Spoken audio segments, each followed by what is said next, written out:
Hi everyone, welcome back to Idol Talk, where we explore South Korean pop culture, one obsession at a time. Today's episode is in partnership with California Love, K-Pop Dreaming. How did K-pop transcend continents to become the global sensation it is today?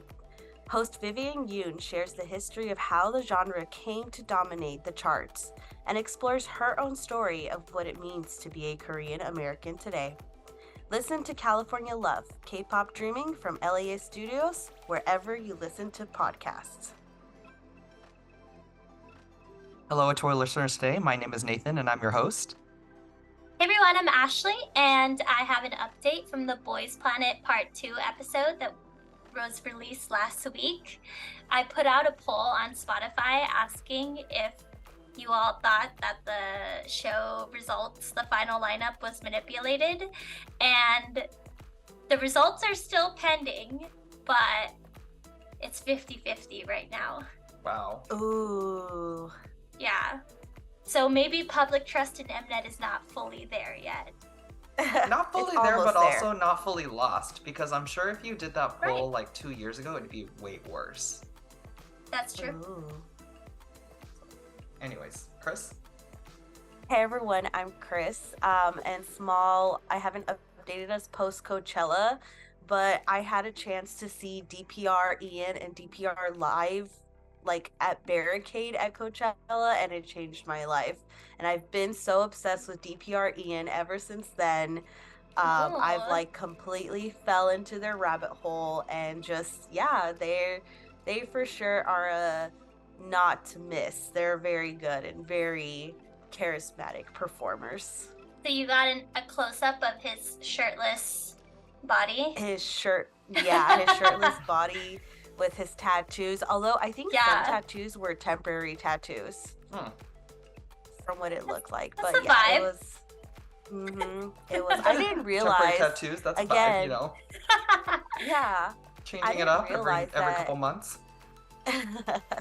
He's a former K-pop idol, and I did not realize that. Like he actually debuted with a group and everything, and then I guess his group disbanded, and that's how he created or co-founded DPR the Collective with Live, and I think it's just him and Interesting. Live that are the co-founders. But yeah, it was rabbit hole. Listen to them. Okay, Gabe? Hey everyone, it's Gabe. Good to be back. And I just finished watching this. So, I don't know if you guys know, but I've been watching a lot of BL dramas recently. We know. And so they're super great. They're like only a couple hours because it's like 8 or 10 episodes usually. And they're like short and sweet. So this last one I watched is called Once Again. And I'm not going to spoil it, but it is, I think it's like different from your typical kind of school concept, and I really enjoyed it. So if anyone wants like a more adult kind of themed BL drama, I highly recommend it. Adult as in like, it's not like a university, like high school thing. It's like a... Wow, they really like the school concept, though. I'm surprised that they departed from it. Well, there's still, so the main character, one of the main characters is still like a law student technically, but it's like not centered around school life. Yeah, it's not centered around school life. Yeah. Okay, that's good. I'm sure Casey would love that. I didn't know that other like boy love dramas existed. I No, only there's a kn- ton. Really? It's because not a it's ton, based but off of a there's- lot of webtoons, and a lot of Yeah. webtoons are like BL. There's like, especially like 2022 and 2023, there's like a lot that are popping up. So like The every year like month, of the BL drama. yeah, like every month or two, there's like a new one that comes out, and it's like usually like 6 to 8 weeks, super short, just like 15 to 25-minute episodes. So Does this one have any idols in it? I don't think so, but I did see one that's coming out later this year that has an SF9 member gonna be in the lead. Oh, Yeah. What I'll is the be- one from Sky Castle? Chani? Chani, yeah. Yeah. I don't think is is it him? gonna be Chani? I don't think so. No, it's If it is, gonna I'm be, there. I think it's gonna be Juho. Okay. Yeah. Okay. But yeah, and then one other thing, Idol Talk would like to issue a correction for our previous Boys Planet episode. Thank you to Instagram user DJ Madcat for pointing out that there actually was live voting during the final broadcast. We had previously said there wasn't, so thank you, DJ Madcat, for pointing it out for us. And Yes. shout out to you on the podcast. Yes, thanks for keeping us honest. Yeah. Because I watched the final episode, but it kind of, I don't know, I wasn't paying too much attention because I knew that the only thing that was important was the last top 9. So Yeah, and I think that because I wasn't live voting, I wasn't actively voting throughout the entire show, it just totally slipped my mind that was happening. No problem. Okay, well. All right, we're back with another episode of K-Bops, and Ashley is going to start us off with a bang here. Yes, so my recommendation is off TAEYANG's latest album, Down to Earth, and it is the B-side, Shoong, featuring Lisa of BLACKPINK.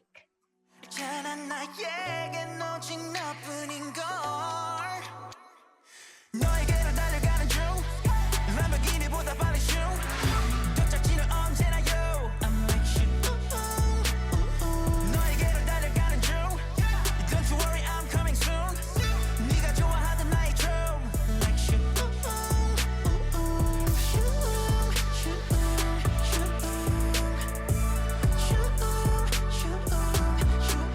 너에게로 달려가는 중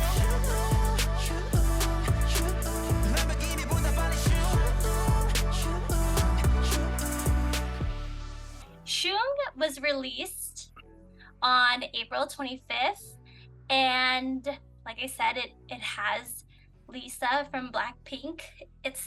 The vibe is kind of like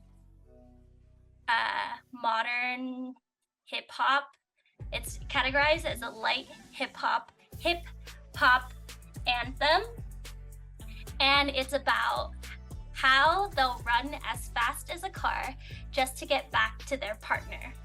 So the whole shoong, the word shoong is actually a sound effect. It's Okay. a car driving Onomatopoeia. by. Yeah, onomatopoeia. Like drip drop. Yeah, shoong. Just a fast car driving by. is it the car with the 2 baddies in it? Yeah, it is similar. So Taeyang obviously sings in his R&B style voice, and Lisa raps, and my favorite part of the song is actually Lisa's rap because it's in all English, so I could easily follow along. And what I think is interesting about her rap is that she kind of sounds like Doja Cat. You know how Doja Cat is Doja Cat is a rapper who also sings kind of like Drake. And they auto-tune her so that she sounds better. That's exactly what Lisa sounds like, especially in the part where it's I'll play it right now.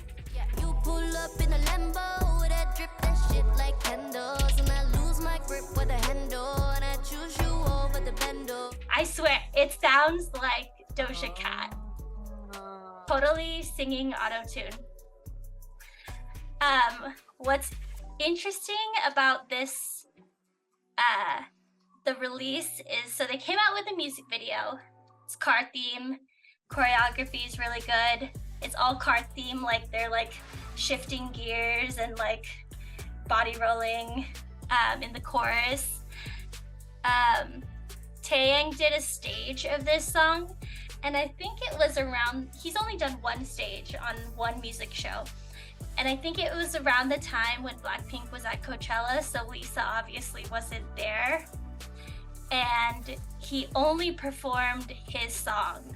So it was verse 1, chorus, bridge, outro, a 2-minute performance. And it was really short. Unfortunately, like I would have much rather just watched the like the music video or the performance video in their practice room. But yeah, overall, it's a good release if you like hip hop, R&B, like pop music. And yeah, what do you guys think? I saw I don't know if it was a TikTok or like an Instagram post, but I thought it was really funny. They put like they really told Lisa, you have 30 seconds to get this, like to like stand out, and that she pretty much killed it in those 30 seconds is what the TikTok was in saying. her verse, yeah. Yeah. She's so good. In an interview that Taeyang did with the Rolling Stone, he was talking about Lisa and how when she came to YG, she was just a little kid. Her audition tape was Baby by Justin Bieber. And he just like, it Wait, was sorry, like... Taeyang's? No, Lisa's. No, Oh, sorry, Lisa's, okay. Lisa's. Baby? And like Baby, the rap part, Baby? I don't know. Like Ludacris's part? I think she just danced. No?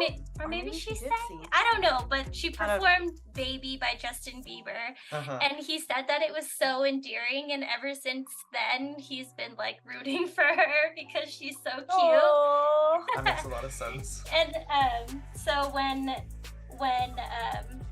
this opportunity to have her on the track came up, like she was really excited, obviously, because he's a legend. Like, you don't say no to Taeyang if he asks you to be on a track.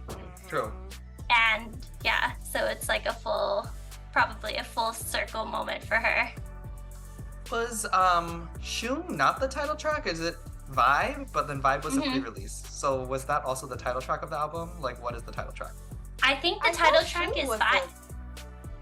Well, on the album, I don't actually know. Maybe I don't think he promoted much either.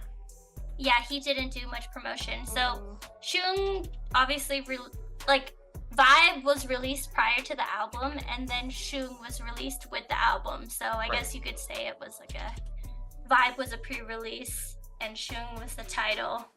But they originally thought that they were gonna have it reversed, but I don't know what happened. Yeah, I mean, I think overall Vibe is going to be the main takeaway out of this because it was such a big hit. I feel like Shoong was like the flashy release that he kind of went for. I feel like Vibe was also got out a lot of the anticipation that he's like coming back as an artist. Right. So I think Vibe took most of that clout, like most of that I agree press. With that. Yeah. I think that I mean, this song in general is good. It's not like my favorite because it's just not the type of music that I love. But Taeyang is like one of my favorite members of Big Bang because he can really do it all with his R&B vocals. And I think actually the song that really stands out to me is Seed, which is his ballad song that's released off of this. And of course. Actually, I think that this is actually quintessentially Taeyang. Like, he's known for a lot of like flashy stuff, but people don't remember that. I mean, a lot of people will not remember that he won like Song of the Year off of a ballad song in 2014, like Eyes, Nose, Lips. Wow. Oh, well, yeah, right. Yeah. And that one went like completely viral. He's not doing anything flashy. He's just basically standing behind a mic. Well, back then he was shirtless underneath the mic. I mean, behind the mic. But I feel like that wasn't like, no one was really thirst trapping over this. Like that's just what he was not wearing at the time. So I really loved that song in particular. And he did a music video release on this song as well. It was like really simple, but I think it meant enough for him to like do kind of like a secondary B-side push on this one because I think it personally meant a lot to him. And then something that I found really interesting is that, well, first, he's still doing collabs with like YG artists like Lisa, which is really interesting. So it's like, okay, it brings up the question again, like, why did you leave YG to a Black Label when you could have just like what That's went there? But yeah. What went up there?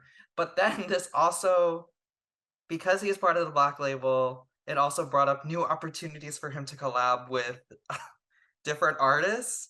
And he recently, in the last week, released a live performance version of Seed with none other than Park Bogum, who is now Yeah, who is now partnered with or signed on with the Black Label. right. Black Label, right. So it was like, Is Park Bogum singing?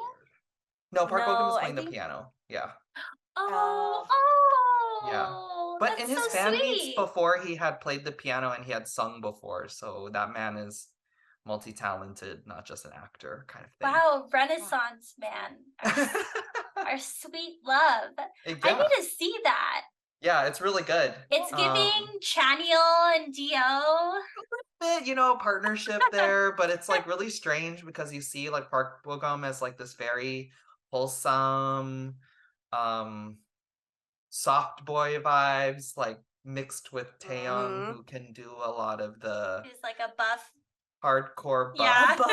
buff So the soft guy. visuals look kind of strange, but it's just like two superstars just kind of standing there and giving a performance, and you're like, wow. Also, Black Label, however you got Park Bogum to sign on to you, that is a big mystery to me. Yeah, I don't even know what they're doing over there. Like, they're not even giving those artists, like, Somi, for example, they totally shelved her. So I'm just curious what's going on with, like, Maybe they just offered him a lot of money. I mean, yeah, maybe. I mean, they do have that. So, anyways, I thought the album was like really, really good. My take of it. I also really like the song Nightfall featuring this dude called Brian Chase, who I looked into, and he's actually a Korean American person, which is really cool. So there's a lot of bops on this album. I really liked it. Did you see he released an Instagram earlier today? He sang Seed to his wife. Like someone was playing it on the piano and he was like singing it to her. I assume before the album had released or like before anything, and you could just see her like kind of like she's loving it and she's like almost tearing. You can kind of tell. So it was really precious to see that too. Yeah, he's kind of come full circle with his music of, I think, as it relates to his love story. So now he's like married and full circle all the way, you know, from Wedding Dress. Goodness. And it looks like he did actually write the song. So must have been extra special to him. Yeah, I gotta give those videos a watch, especially Park Bogum. Especially Park Bogum, of course. Yeah, but I think this is a great year for him. Like putting his name back in there, getting a collab. Well, Jimin saying yes to a collab, big hit song, and then releasing an album to sell some, you know, for the family here. At this point, for the family. I mean, at this point, he could literally release nothing for the rest of his life, and he'll be a legend, right? So everything is kind of like cherry on the top. Yeah, right. It's his college fund for his child. Or like, yeah, investment for his child. Anyways, any other thoughts on Taeyang here? Was there only a performance vid? Was there no MV? There was an MV for Shoong and a performance vid and a practice vid and one stage. Okay, because I looked it up and the first one that popped up was the performance vid. So it's mostly a performance vid. It's not like, it's kind of like Lisa Money where she just danced and that was the music video. It wasn't, there's no storyline or anything. I mean, it makes sense given Lisa's on this track too. Yeah. All right. Thank you, Ashley. We're going to move to Kristen. So my rec for this episode is coming off of Suga's. I was going to say Yoongi, but I guess that's correct too. Yugi's latest album, D-Day, under his alias Agust D. And it is Snooze featuring Ryuichi Sakamoto, and Woosung. 당신들의 꿈들이 꿈들로만 남지 않게 언제 어디서든 나 당신들을 응원할게 떨어질 때 감싸줄게 Good night 한계가 깨고 흩어질 때 떠나갈게 Bye. The reason why I chose this song is we just all, like Ashley told me earlier, I love the emo Yoongi songs. Like, he's just so good at expressing his feelings. But also, this is kind of like his genius as a producer in working with Ryuichi Sakamoto. I'm just going to say his last name because I don't want to butcher his first name. In working with Sakamoto and Woosung, Sakamoto is actually a Japanese musician. I kind of, when I first saw him or heard about him, I kind of took him as the John Williams type of musician, you know, orchestra. But looking into him, there's actually a lot of like artists, electronic artists that use his work to and influences his work. And he actually entered into a duo group with another artist, and they also produce electronic music. So he's kind of like an all-around type of musician. And wait, who is John Williams? The composer for Star Wars, Jurassic Oh, Park, okay. Harry Potter. So like the composer type Movie of music, guy, like yeah. the conductor. Yeah. Right. Okay, I get it. So, and actually, I know about the collaboration because I watched Yoongi's documentary on Disney Plus, and in it there's a scene where he actually meets Sakamoto and they talk about the music, and Yugi tells him, like, you know, the way you arrange your music has brought me calm, and I really hope to do with the music industry what you have done as well. And so in the documentary, Yoongi talks about how he likes to use his Sakamoto's like samples and play around with it and mess around with it and kind of like, what's the word? Innovate what he has already done and to kind of put his own flavor to it. And so I think this song is a perfect example. He used the strings and the piano specifically because that's what Sakamoto is mostly known for. One small side note, I didn't realize this because of course the documentary came out right when Yoongi's album came out. Apparently Sakamoto recently died. He died on March 28th of this year. Yeah. So I'm wondering like how did I miss something in Yoongi, like, or maybe he not grieved or like, you know, mourned privately, I guess, if you will, if that's appropriate. Yeah, maybe this song is like an homage to him. Maybe, but I think this song was in the works before his death. Oh.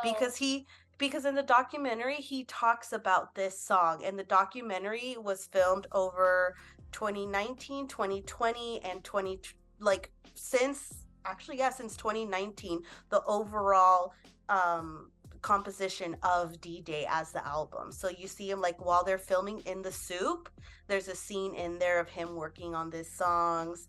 While they're on tour, he's still like he's going back to his hotel room working on these songs. So I think this collaboration was in the works for a while.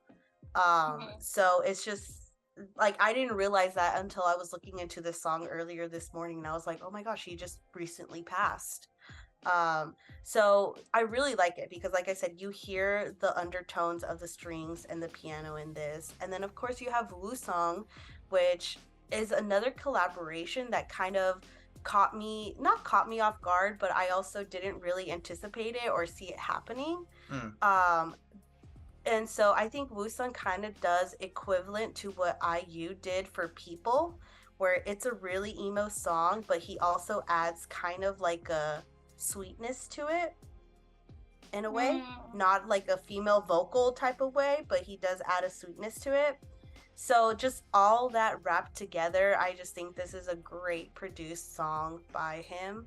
I also died when I saw the video and he's playing the guitar in one of the MVs. I don't know if it's an MV, but during the documentary they show the music video that's been popping up on social media, and like he's on the guitar, WOOSUNG is singing, and like the band is playing behind him. So I died just seeing Yoongi on a guitar. I did not expect that for some reason. I didn't know he can play guitar. But I didn't either. That's why Yeah. again I just assumed that he could do most things. that's a good assumption. Yeah. And so okay, so now about the emo-ness about the song. I guess he titled it specifically Snooze to kind of describe a light sleep, because he's more so dedicating or like writing about the experiences that other trainees might be going into. He was saying that, you know, I remember when I was working on my music, I did not sleep, I did not eat, I was working so hard, and this was my everything. And look at how my dreams have kind of like come true. So this is his tribute to those people also working on their My dreams, goodness. and saying that he knows what it's like to like not eat, to not sleep, to be so focused on your work, on your dreams, in order to make your music known and to make all this happen. So this is kind of like a tribute song to them, telling them that it's gonna work out, it's gonna be okay, like you can do this type of thing. That's great. That's so nice. Mhm. It's so layered. Like It is the it's lyrics, very the layered. production, everything. It's Agust D. My God. Does it make- Standing him is hard work. Mhm. It's all It is. original Tell work me too, about which it. is really awesome. Yeah. Yeah. Okay. Are you excited to see? Do you think you're gonna see this song at the concert? I hope so. Wait, you ended up getting tickets? I did. Oh, Did you buy Sam. them resale? I did buy them resale. How much did you I'm spend? going. Not the most I have ever spent, but my seats are perfect. They are row 2, section 128. So I'm gonna be, according to the map, if the map is accurate to how his stage placement is gonna be, which I've been like keeping an eye on TikTok about it before I bought them. I'm gonna be like right at the edge of the stage and like at the end where he's gonna be, and apparently he spends most of his time on the end of the stage. The only thing is that I'm really worried about getting merch because I'm going by myself, and like people are camping out and in line for like hours on end. Oh, right. That's how it was at NCT. So we'll see, but yeah, I'm excited. I do not want to talk about how much I spent on it because it's a ridiculous amount. Yeah, it's a ridiculous amount, but I figured this is a once in a lifetime opportunity. He's gonna leave for the military after this. So we're not Is this gonna the see beginning him. of his tour, or is it the end of his tour, or somewhere in the middle? I think it's somewhere in the middle. Okay, so he's still got some time. Yeah, so far he's been at New York and Chicago, and I think he's coming here now. And I then just he's can't gonna believe. go I to can believe, Oakland. but I also can't believe he's doing 3 nights at the Forum. Like that is Mm-hmm. a lot. And they're sold out. I even like checked Ticketmaster. Nothing. I checked. Sammy sent me the waitlist link. Nothing but nosebleeds. Wow. Yeah. So. Yeah, it'll be worth it. It has to be worth it. It will be worth it. I will make it worth it. Yeah. So I'm excited. 2 days as of this recording. Wow. Okay, awesome. Well, I'm sure you'll report back on the concert. Yes. In the future. Okay, so I'm gonna go ahead and go next. My recommendation this cycle is going to be NCT's DOJAEJUNG's Perfume.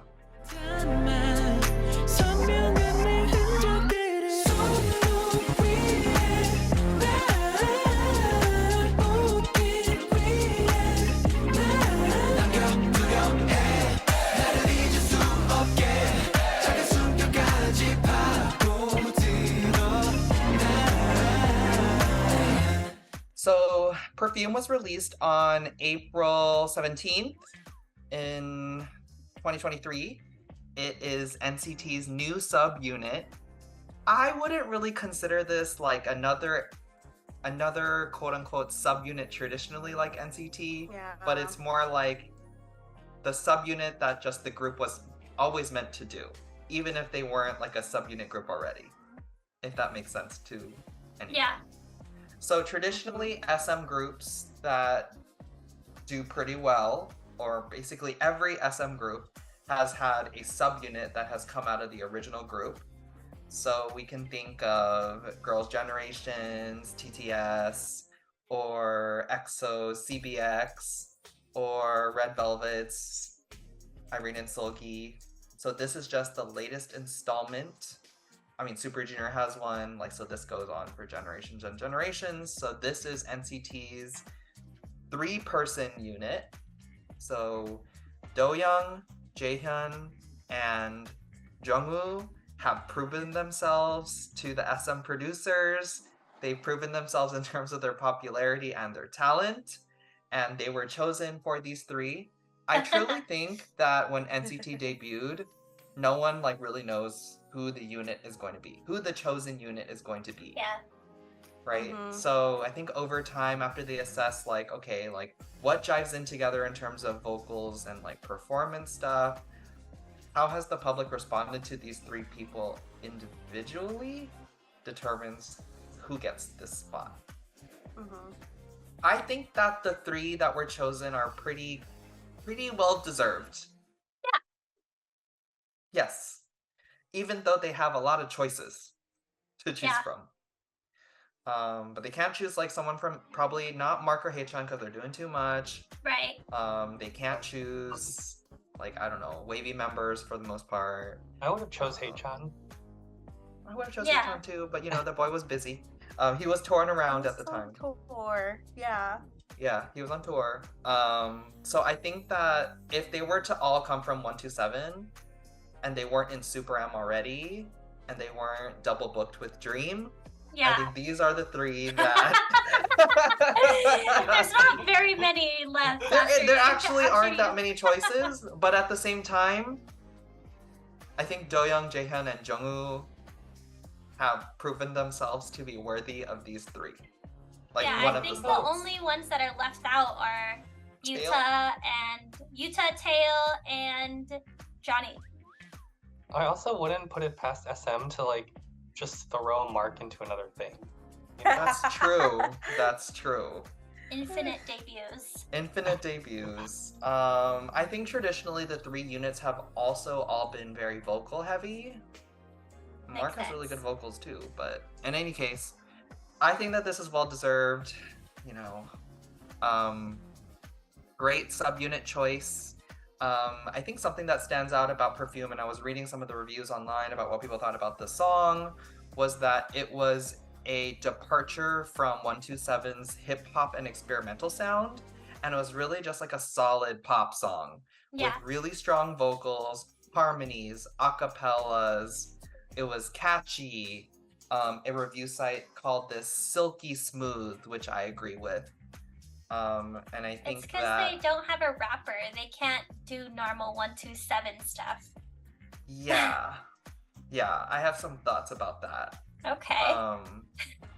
I loved the song. I thought it was really catchy.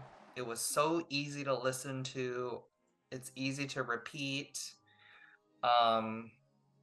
What did you all think of the song? I love the choreo. It's just so clever, you know? Applying the perfume. Yeah. Now that the listeners can watch us on video. Yeah. I love it. I just love it. I think it was pretty clever. Yeah. Yeah, and it kind of transitioned them into like, okay, we're not like this young group anymore. We're actually, I mean, I can't remember the years off the top of my head, but I think they debuted in like 2015, 2016, right? So they've been in it for like 7+ years. They're not these young kids anymore. They're very, they're close to being veterans at this point. Yeah. And this perfume concept I think transitions them into a very like more senior position in the field, which is really cool. I really liked the choreo also. The song's lyrics also match this perfume concept because it discusses the scent that they leave on the ones that they love. So when I read that, I was like, oh, what's going on there?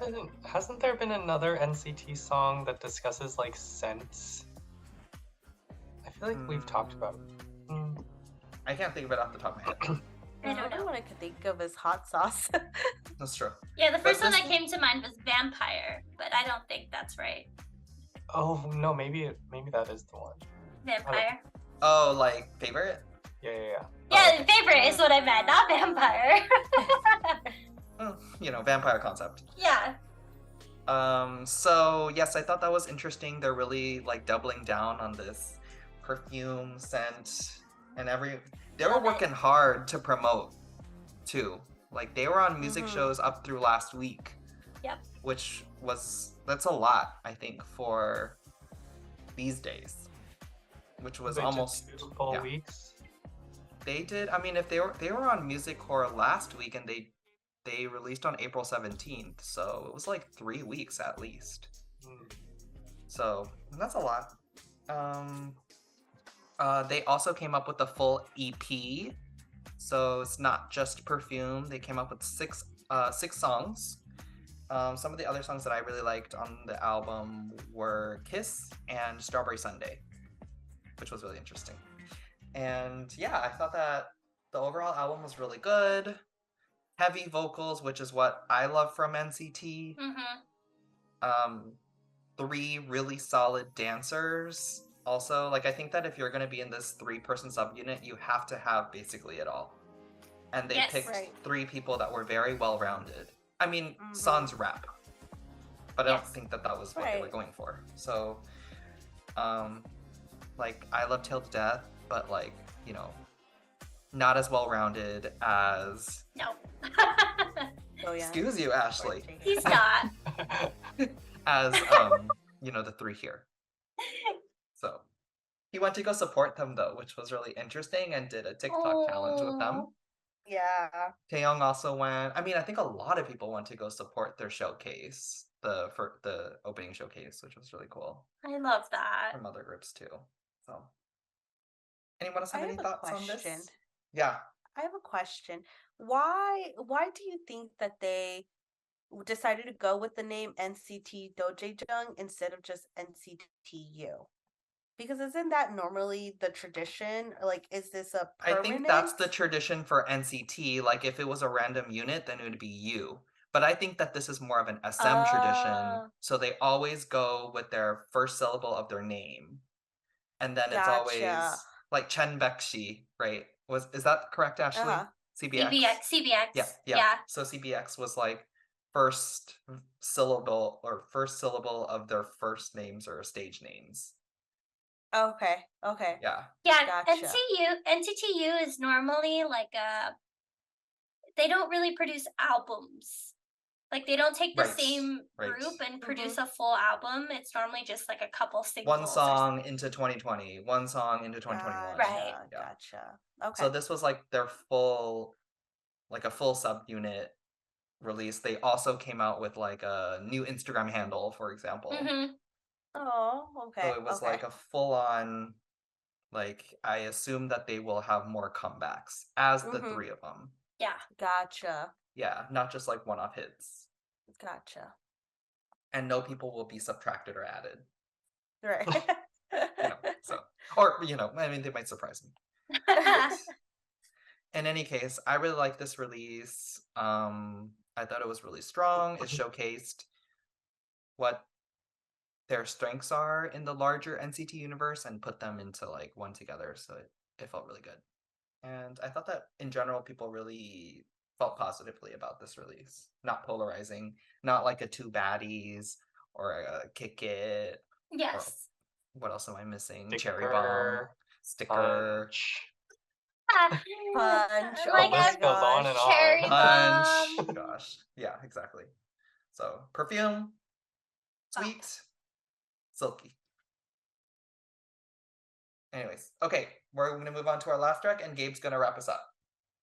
Okay, so my recommendation this time around is by Lee Chae Yeon, and it's the title track off of her second mini album, and it's called Knock. Come on, little closer, come closer. Is it girl now? Na na na na na na na na na na na na. Knocking on you a heart. Knock na na na na na na na na na na na na. Knocking on you a heart. 날 위로 더 위로 올려 이 순간. Come have a good moonlight. Starry eye get me high 바로 오늘 밤. Knock knock knocking on you a heart. Knock was released on April 12th. And a little bit about Lee Chae Yeon. I don't think we've really talked too much about her kind of like in detail before. Like we maybe just kind of mentioned her a couple times, but she is the sister of an ITZY member, Chae-young, and she previously was on the show that formed twice. She got eliminated in the third episode of that show. And then I think after that, she went on the She show. was a previous JYP trainee. Yeah, she was a previous JYP trainee, and then she went on the show for that formed IZ*ONE, and then famously got the very last spot, the 12th place spot. Oh. Mhm. A very tearful. I watched the replay. Of Right the in video. there. Yeah, she was like bawling her eyes out. Of course. Can I provide some background about that? Yeah. I was talking to Gabe about it. She is one of the most talented trainees or idols that are there. But for some reason, like I just felt like there were times where her rankings were okay, but I felt like she was having a hard time connecting to audience members. Hmm. So she was like always on the cusp. Like we didn't know if she was gonna make it. Not because she wasn't talented, it was because I don't know, something wasn't resonating. Something wasn't resonating. But she has so much charisma on the stage. So something was going on. And I believe like this was really gonna be her last try. The IZ*ONE show. The IZ*ONE thing was really her like, hey, like this better work for me. And like it did, whether or not there was, you know, some manipulation there, I have no idea. But I think that they couldn't go on into the group without her because of ultimately the talent strengths that she brings. Like the raw talent, which doesn't usually get you much. So what is exactly her talent? Is she like a phenomenal Mostly singer? Dancing. Oh. Which makes sense. I mean, So she's like a Momo. What? She's like Momo. Like she's but she can also sing because she's doing stuff by herself. Yes. Yeah, she can sing. Yeah. Like Momo, a solo Momo release would probably just be No. practice. No. Yeah. Okay, I get it. Okay. Yes. So she was on IZ*ONE for a couple of years. She was really, really good friends with Sakura. And in that video, I think that Gabe is referencing, probably right after it cuts, like she's like embracing Sakura and like they're both crying. But it's because she literally got it. She literally like clawed on to that last position and never held off. At least she made it. That's all that matters, you know? That is all that matters. So anyway, sorry, Gabe. So yeah, she debuted in IZ*ONE and then was in the group until they disbanded, I think 2 years ago. And then she, from there, made her solo debut with WM Entertainment in October of 2022 with the song Hush Rush, something like that. Yeah, it was, I mean, her solo debut was okay. I gave it a listen. It's not, I don't know, I think it's kind of on the same level as like some of the other IZ*ONE solo debuts. Like they're solid, but they're not like, you know, like #1 hit single type stuff. And so this song, Knock, is her, as I said, second mini album.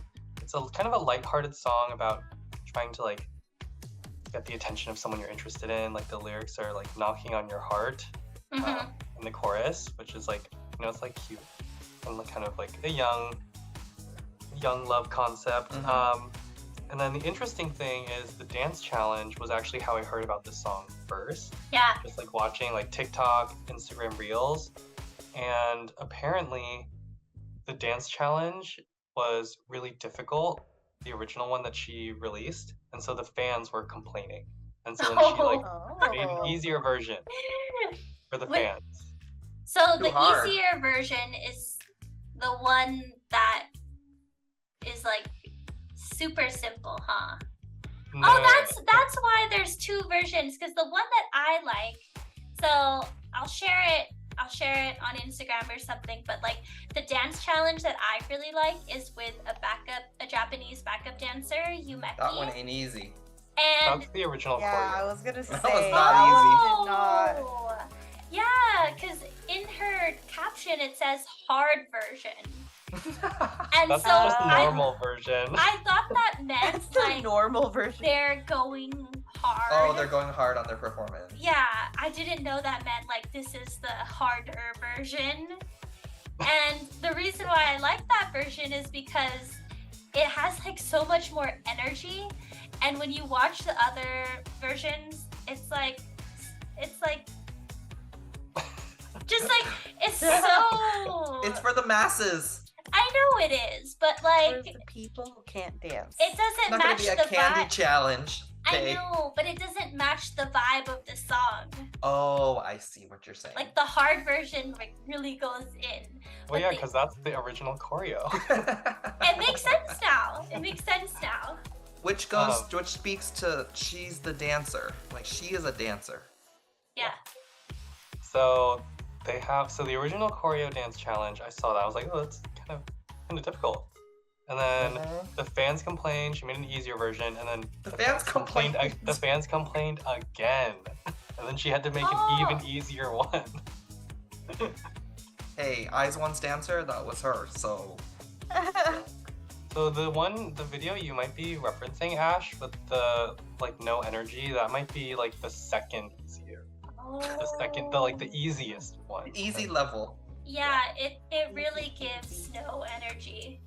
Yeah, because I think people on Reddit were also like, oh, look at her, she's like so frustrated with us that like we can't do her dance challenge. So yeah, that's how I kind of came to discover the song. That's hilarious. And then to date, the music video has about 3 million views. And her next activities, I think famously she's gonna be on Queendom Puzzle. So I'm looking forward to that. Wait, did they announce the lineup for Queendom Puzzle? They revealed her, Lee Chae Yeon. Oh. But not everyone. Yeah. Then they said like a couple weekly members, TBD, which ones, but You know, I will say, like, she is very talented, but that's about the right hit for her. A Queendom Puzzle show. Like she needs back into the spotlight. yeah, because I feel like, I mean, the dance was really good. Her singing is pretty solid. The music video was I feel like the music video was really performance heavy. Mhm. It was not really a story. It was just like her dancing, which was like, I'm fine with that because it was she's like a talented dancer. But Right. I don't know, something about her is just, I feel like I don't know if it's her visuals or if it's like her offstage presence, but something about her is just not, I don't know, it's just like not drawing me in as much. Yeah. Yeah. So What I think is interesting is like the drastic difference between IZ*ONE members, like the success of IZ*ONE members who've debuted in groups over like members who debuted as soloists. Yeah. It really seems like the route you need to go post survival show is It's in group. a group. And then you Yeah. could go solo once your group gets Yeah. popular. yeah, I feel like if Wonyoung did a solo instead of debuting with IVE, I feel like she would probably be on like the same level as a lot of these other soloists right now. Hmm. Like who else is there? There's like Jo Yuri, there's Choi Yena. Yeah. Taeyang actually has done really well for herself by herself. Yeah, that's true. But like Eunbi was on it, Yeah. and she's probably around the same level in terms of popularity as Chaeyoung right now. Mhm. But I think that you're right. The groups are the way to go. Yeah. Because also, again, like it's really hard to stand for yourself. Like you really have to have Mhm. it all. Like Wonyoung does have it all, but I would say that, you know, it's probably a little bit of hot take alert, a little bit of like a Kong Daniel problem, like just really popular, really talented, but like he's not the best singer. Like there are other really great dancers out there. Like he's not a vocalist. Wonyoung's not a vocalist. Like Yes. she has the is that a controversial statement? I don't know. No, I don't think so. No, yeah. Even when I'm watching the IVE stages, like Yoojin is the one carrying the vocals. The vocals, exactly, right. So she's the superstar, but she isn't the talent star on a traditional Right. level per se. But she has like the it factor. Mm. Anyways, maybe it's that Cheong has a lot of the talent factor, but doesn't have the it factor, right? So it's hard to make it out there. That's why but there's positions in groups, you know? That's why there's positions in groups. That's right. That's You right. could be the main vocal, but not the center or the visual. Yeah, Those that's true. those spots are important. Yeah. I mean, I wonder too, like, so WM is the company has Oh My Girl. I feel like I don't know if this has happened before, but like just throwing a new member into the group kind of this late in the game. Mm. Because I know that Oh My Girl Are they recently around the same re-signed. age though? I feel like that would be a little strange if they were like. I feel like Oh My Girl has been in the game for so long, and I wonder the age gap would be awkward. I don't know if they're actually that different in age gap. Uh-huh. Yeah. Hmm. Because like Aren is like 24 or something. Oh wow, she's young. Okay. 23. Yeah. All right. Oh my So they must girl, have just they started come really back. early. They get mentioned in every single episode of ours. You know what's going on with them? Oh my Gabe. They're still Dum Dum Is that still Dancing from 2021. That's what they're doing. Yeah. Alright. I am curious to see how the Queendom puzzle thing shakes out with her, because like, if it's anything like Kingdom or Queendom in the past, there's definitely like a talent factor that's bigger than the survival shows, like Boys Planet or Girls Planet. So Yeah. that will probably be good for Cheon. Yeah. Like I feel like in Boys Planet and Girls Planet, if you're just like popular and like you can't really do anything else, like that You're good.